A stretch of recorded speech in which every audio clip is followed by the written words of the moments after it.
February 3. 1014. Sweyn, King of Denmark, died. 1399.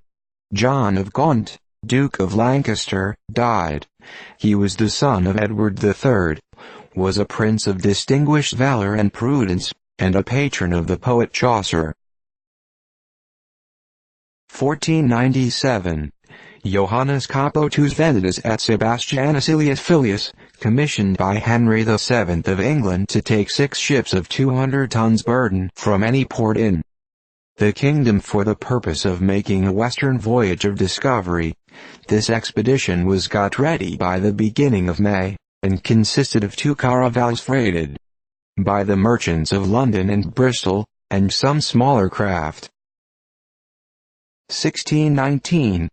By letters patent dated this day, James I granted Ben Jonson a pension of 100 marks during life, in consideration of the good and acceptable service, heretofore done and hereafter to be done by the said B.J. 1649. Charles II proclaimed king by the Scots. 1660. Charles X of Sweden died. He ascended the throne 1654, and was a prudent though a warlike monarch.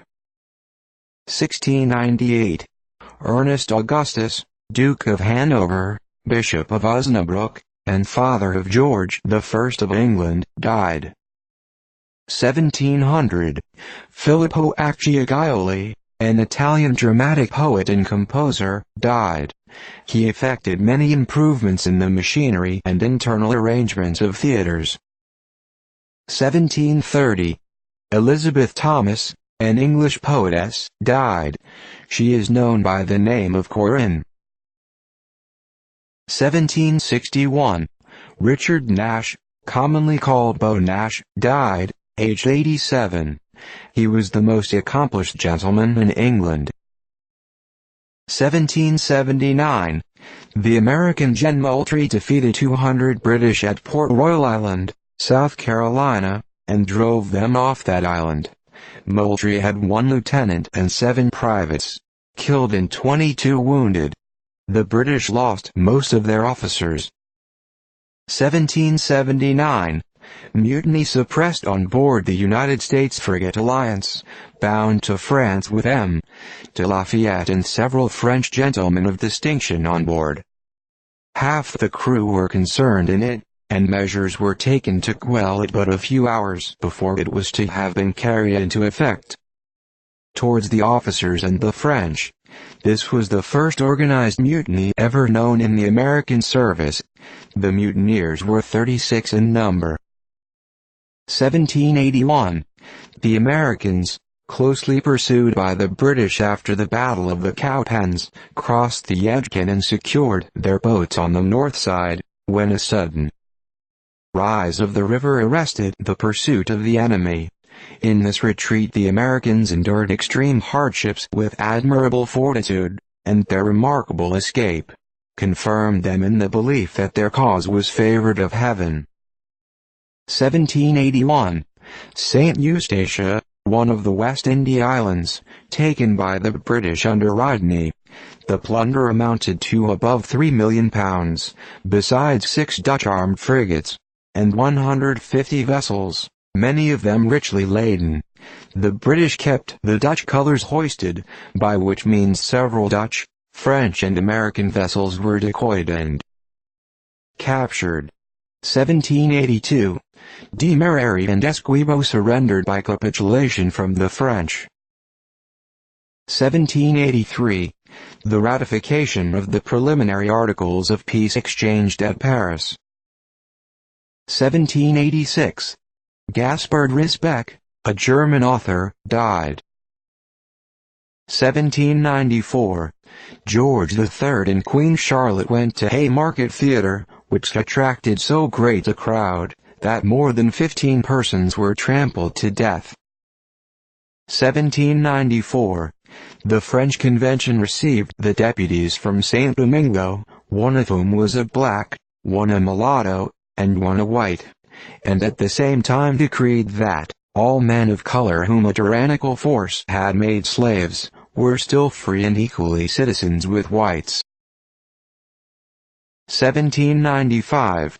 A tableau of the victories of the French from September 8, 1793, to this date, presented to the convention by Carnot, gives the following result: 27 victories, 6 of which were gained in pitched battles, 120 combats of less importance, 80,000 enemies killed, and 91,000 taken prisoners, 117 important fortresses, 36 of which were taken after a close blockade, 230 forts, 38,000 pieces of artillery, 17,000 muskets, 19,000 pounds of powder, and 90 stands of colors.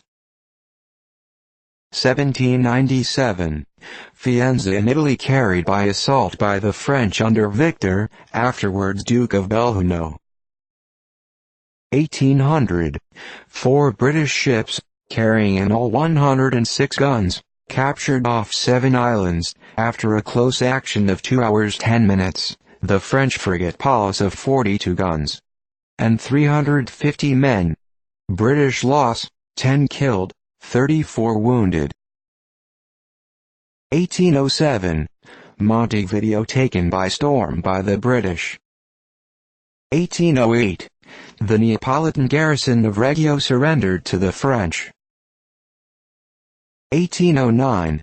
The French national ship El Iris, 24 guns, captured by the British ship El Amiable. 1809. The Spanish junta and Seville issued orders to their troops to give no quarter to the French found in Spain.